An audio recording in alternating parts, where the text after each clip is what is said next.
Superstar Anupam Kher ने धार्मिक और आध्यात्मिक क्षेत्र में स्थापित धर्मस्थलों के महात्म, मान्यता और प्राचीनता के प्रचार प्रसार का बीड़ा उठाया है। इसी आशय की पूर्ति के लिए उन्होंने सबसे पहले मर्यादा पुरुषोत्तम भगवान श्री राम के अनन्य भक्त हनुमान जी के 21 मंदिरों का चयन किया है, जिसमें अयोध्या में स्थापित सबसे महत्वपूर्ण ऐतिहासिक हनुमानगढ़ी का 5 मिनट का वीडियो क्लिप बनाया। वीडियो में हनुमानगढ़ी की ऐतिहासिक पृष्ठभूमि के साथ साथ धार्मिक परिवेश की जानकारी दी गई। शुक्रवार की शाम श्री राम जन्मभूमि परिसर के पास रामलला देवस्थान मंदिर में वैदिक रीति रिवाज से पूजन अर्चन और आरती का वीडियो लॉन्च किया गया।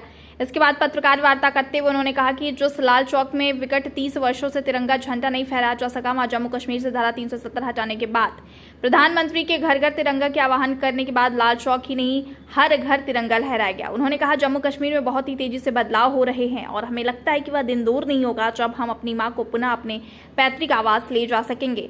उन्होंने राम मंदिर निर्माण को संदर्भ लेते हुए कहा कि देश में लगातार बदलाव आ रहे हैं। देश $5 ट्रिलियन इकोनॉमी की ओर तेजी से बढ़ रहा है।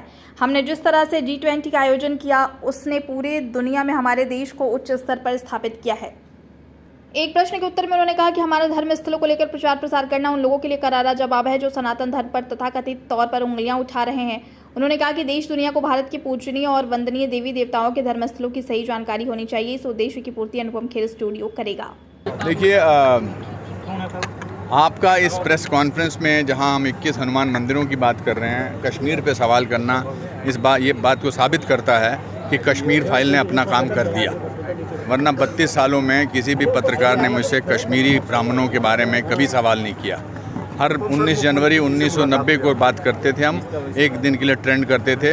अब जहाँ भी मैं जाता हूँ वहाँ पर लोग कश्मीर फाइल्स की बात करते हैं, कश्मीरियों की प्रताड़ना की बात करते हैं। आर्टिकल 370 हटने से मुझे पता है कि, और आपको भी पता है कि लाल चौक में पिछले 30 साल में कभी तिरंगा लगा ही नहीं। और इस बार जब हर घर तिरंगा की मुहिम चली थी तो कश्मीर के अलग अलग इलाकों में आपको तिरंगा नज़र आया था। ये है बदलाव, ये है परिवर्तन। परिवर्तन बहुत शांत तरीके से आता है। इसका एहसास जो है वो धीरे धीरे होता है। और खीर भवानी में जाता था तो मैं एस्कॉर्ट लेके जाता था। कश्मीर में जो मंदिर है, तुलमुल कहते हैं उसको, अब अलग अलग मंदिर है।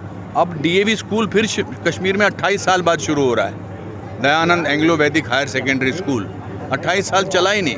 तो ये बदलाव जी कश्मीरी पंडित बड़े सक्षम किस्म के लोग हैं। उन पर कितना भी अत्याचार हो जाए वो कभी डंडा नहीं उठाएंगे, कभी किसी किस्म का मतलब वायलेंस का इस्तेमाल नहीं करेंगे। वो अपने ध्यान से, अपने मस्तिष्क से बातचीत करेंगे, अलग अलग इलाकों में काम करेंगे। और एक दिन मैं बहुत ही आशावादी इंसान हूँ और मुझे लगता है कि एक दिन मैं अपनी माँ को वापस कश्मीर में ले जा सकूँगा। तो इस समय अग्रसर है जी, 5वीं इकॉनमी पर पहले ही पहुँच गया। मैं 25 साल के अंदर कहता हूँ कि भारत जो है वो विश्व का सबसे बड़ा देश होगा।